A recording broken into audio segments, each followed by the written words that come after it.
Sì, l'inglese. Il capogruppo della Commissione Esteri, Mario Di Stefano.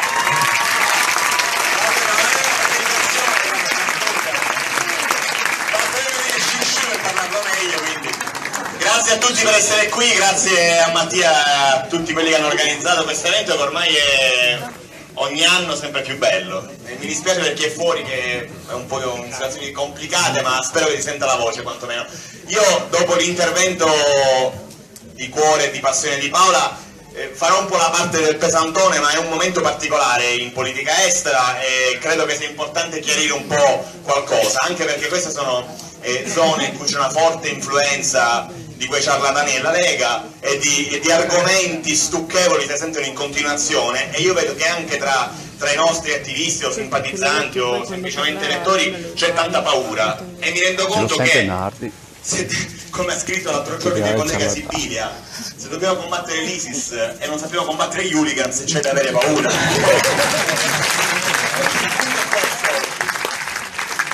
E allora chiariamo un attimo alcuni concetti. Cosa sta succedendo in Libia?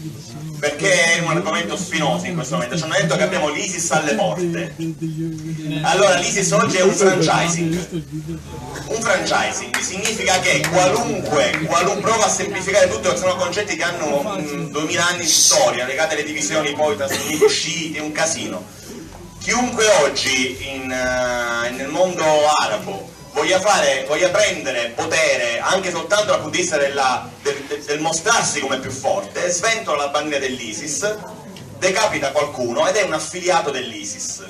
Questo non significa che la Libia sia in mano all'ISIS. La Libia oggi è divisa in 1700 milizie armate e ogni milizia armata ha il suo riferimento politico, un po' come il Parlamento italiano. E allora, che succede? Succede che in questo casino c'è qualcuno che, come sempre, ha fatto i suoi interessi. Io vi dico una cosa che è fondamentale, voglio partire da questo.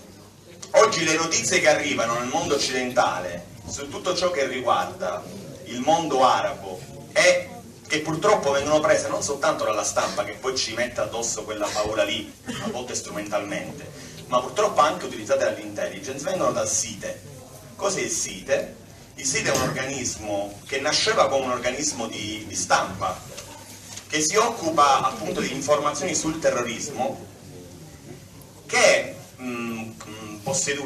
è di proprietà di Rita Katz, scritto K-A-T-Z, irachena, ebrea, sionista di ferro, che ha lavorato già in passato con CIA ed FBI. Questa è l'unica fonte che abbiamo delle informazioni in questo momento. Capite che può essere molto facile che un ente privato che gestisce l'informazione di tutto il globo, in sostanza relativamente ai terroristi, possa influenzare a suo piacimento le informazioni che ci arrivano. Perché è importante questa guerra che oggi purtroppo, e dico purtroppo per quello vi riferivo ai leghisti prima, proprio in queste terre? Perché è importante fare questa guerra? Perché spesso è funzionale fare una guerra all'Islam in generale. Io ho visto una vignetta importantissima ultimamente, ho visto una vignetta in cui c'era la classica scena purtroppo delle decapitazioni dell'ISIS, con il boia che aveva sulla maglietta scritto ISIS, che tagliava la testa a una persona che aveva sulla maglietta scritto Islam, perché in questo momento quello che si sta creando è islamofobia. E io vedo gente che purtroppo, e mi rendo conto che è facile essere condizionati così, se vede soltanto una donna col velo in testa, in metropolitana ha paura. E questa è una follia della quale non dobbiamo farci contagiare, perché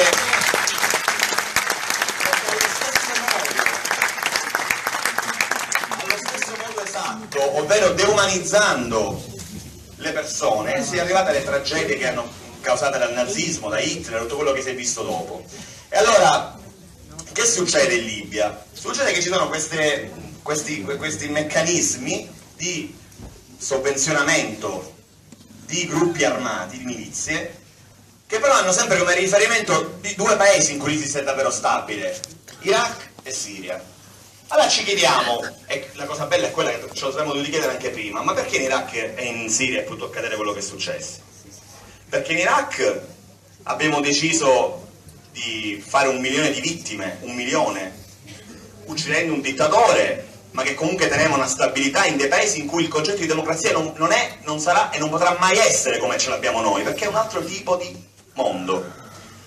E poi la Siria, dove abbiamo fatto quello che volevamo e dove da anni armiamo le milizie anti-Assad per destabilizzare il paese, e dico armiamo perché ci siamo anche noi dentro.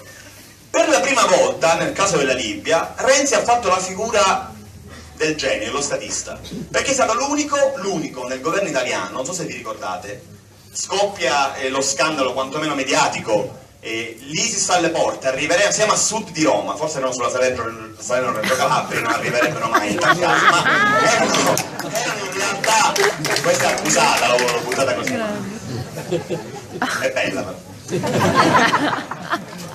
Anche la corda neurale. Arriva la notizia che l'ISIS è alle porte, il ministro della difesa Pinotti, senza convocare nessuno, senza parlare con nessuno, senza neanche ricordarsi l'articolo 11 della Costituzione, dice: siamo pronti con 5.000 uomini. Neanche Obama aveva usato tanto. 5.000 uomini che voleva mandare in una situazione come quella che dicevo prima, dove ci sono 1.700 milizie armate pronte a farne carne da macello, perché quello succede. Non esiste lì quel concetto di guerra con delle logiche come siamo purtroppo abituati a vedere, sono delle milizie.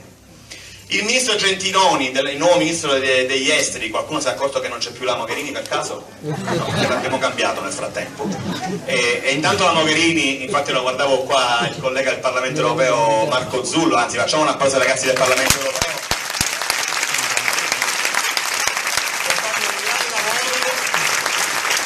Ma se l'abbiamo risalto mediatico noi, figuriamoci loro, poverini, in Italia, è un dramma davvero. La Mogherini nel frattempo è stata commissariata praticamente da Juncker, che gli ha tolto dei ruoli e li ha dati a un suo amico, quindi pensate quanto siamo importanti in Europa. Comunque dicevo, in Libia se arriva, cioè Gentiloni dice siamo pronti, partiamo, l'indomani Renzi miracolosamente no, aspettiamo l'ONU. Figura da statista, perché non è possibile. Io infatti mi sono subito rimessato così, io sono d'accordo con Renzi, c'è un problema. Poi ho capito perché. Perché è successo questo? Perché quando nel 2011 abbiamo scelto di seguire la Francia andando a bombardare la Libia di Gheddafi, abbiamo pestato i piedi a qualcuno, perché noi, la nostra politica estera, questo non lo dico soltanto io, ma lo dice proprio la storia, e l'ha detto anche Renzi tradendosi durante un'intervista, che ha parlato di intelligence italiana e di Eni, come la stessa cosa. La politica estera italiana la fa la multinazionale del petrolio, la più grande che abbiamo, che è l'Eni, e l'Eni in Libia ha degli affari incredibili. Quindi perché Renzi dice non andiamo? Perché dopo che già abbiamo pestato i piedi a qualcuno nel 2011, non potevamo ora permetterci di andare noi in prima linea a bombardare di nuovo in Libia. E allora che si fa? Soluzione politica, dice sia l'ONU che Renzi. Ma cos'è la soluzione politica? Pensate che sia quella diplomatica? Altrimenti avrebbero detto diplomatica, no? Significa che non sganciamo le nostre bombe direttamente, ma le facciamo sganciare all'Egitto. È così. Al-Sisi, l'attuale militare che gestisce l'Egitto, sta prendendo le nostre armi e sta prendendo aiuti che neanche il Parlamento conosce per andare a bombardare la Libia. In questo momento lo sta facendo soltanto lui. Nel frattempo che succede? Succede che ci sono organi legati al Mossad, quindi a Israele, che hanno convenienza in tal senso. Perché? Perché quello che in questo momento si cerca di combattere, e in Egitto è già successo, è la fratellanza musulmana. La fratellanza musulmana era quella che era al governo dell'Egitto con Morsi, prima di Al-Sisi, che è stata sterminata in Egitto senza che nessuno se ne accorgesse, senza che nessuno urlasse esportiamo la democrazia. Sono state uccise migliaia di persone che erano semplicemente attivisti politici di un gruppo politico che era la fratellanza musulmana. Qualcuno si è scandalizzato, qualcuno ha buttato bombe in Egitto per questo motivo, nessuno. Perché? Perché erano scomodi quelli della fratellanza musulmana. La fratellanza musulmana è quella da cui nasce anche come affiliato Hamas, che è quel gruppo che viene definito terroristico e che invece dai palestinesi viene vista come forza di resistenza, che opera nella striscia di Gaza in Palestina. Capite il legame tra Mossad, Israele e fratellanza musulmana? È tutto lì. Allora c'è tanta puzza di CIA e Mossad dietro quello che sta succedendo in Libia. Per la prima volta, dicevo, Renzi fa la figura dello statista, Perché? Perché deve fare interessi economici dell'ENI, che probabilmente il giorno dopo le uscite della Pinotti gli ha tirato la giacchetta e dice: senti, tu in Libia non vai a fare proprio nulla in questo momento, ma il lavoro lo faremo fare a qualcun altro. Ed è qui che ripiglio una piccola soddisfazione, perché quando quest'estate ad agosto ci hanno convocato d'urgenza in Parlamento perché dovevamo discutere se fornire armi ai curdi, perché era già scoppiato il casino in Iraq, e noi proponemmo una risoluzione, ovvero un'alternativa alla proposta del governo, che diceva tutto tranne che le armi, tutto tranne che le armi, avevamo ragione, perché le armi che abbiamo dato ai curdi quest'estate sono oggi utilizzate per destabilizzare ancora di più quei territori. E dico un'altra cosa, le nostre armi, perché poi la politica estera oltre all'ENI in Italia la fanno Finmeccanica e Beretta, che sono i due maggiori produttori di armi, sono quelle che stanno destabilizzando quei territori senza che il Parlamento abbia mai messo bocca, perché nella Commissione Affari Esteri del Parlamento italiano non si decide nulla di quello che davvero succede, perché poi il ministro l'indomani dice: no, tranquilli, facciamo quello che avete detto voi, ma non si sa perché le armi arrivano lo stesso, gli elicotteri, la commessa per i Marò con l'India ha dettato le regole di quell'accordo con l'India e i Marò sono ancora lì, tutto quello che si muove a livello economico è sempre al di fuori del Parlamento italiano. Questo è il quadro, quindi non lasciamoci ingannare. Io capisco la paura, ma già la logica stessa, il califfato nasce per creare uno Stato che è quello che risale all'impero ottomano. Loro vogliono ricreare uno Stato, che ovviamente non è questo il modo legittimo di farlo, ci mancherebbe altro, ma attenzione alle parole, quando si deve dire siamo alle porte di Roma non è quello che sembra. Aggiungo una cosa, c'è tanta mediaticità dietro questa cosa. Voi avete visto i video, purtroppo non sono facili da digerire, ma i video delle uccisioni io li vedo perché purtroppo fa parte del mio lavoro e sono video hollywoodiani.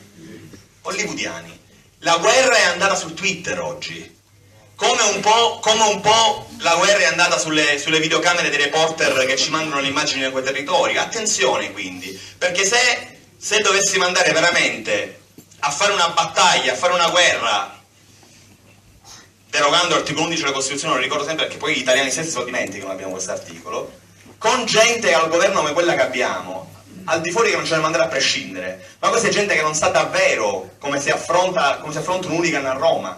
Pensate un po' quello che potrebbe succedere. E allora, attenzione a questo, voglio cambiare un attimo argomento, in questi giorni perché chiaramente ci stanno mangiando sopra tantissimi, in questi giorni hanno fatto uscire questa notizia per la quale il nostro ostruzionismo come sempre fa casini anziché risolvere problemi. L'ostruzionismo sul milleproroghe avrebbe bloccato la mozione sul riconoscimento dello Stato di Palestina. Lo Stato di Palestina la questione di Stato palestinese esiste ormai da 60 anni.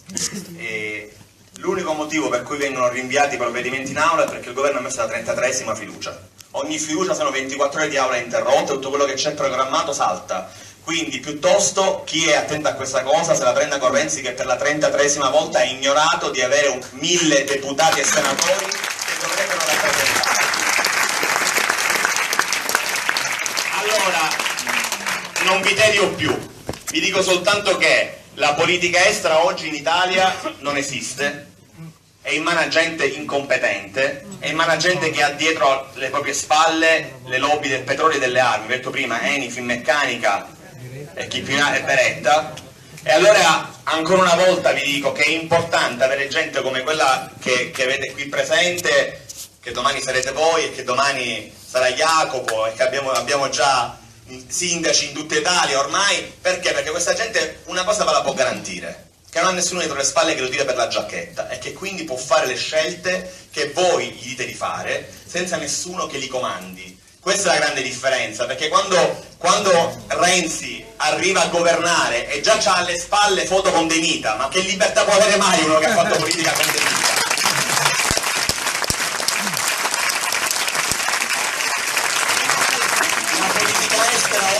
È una cosa fondamentale perché, e poi magari noi faremo tra l'altro a breve un evento su TTIP sia a Milano e ne parleremo anche a Pordenone.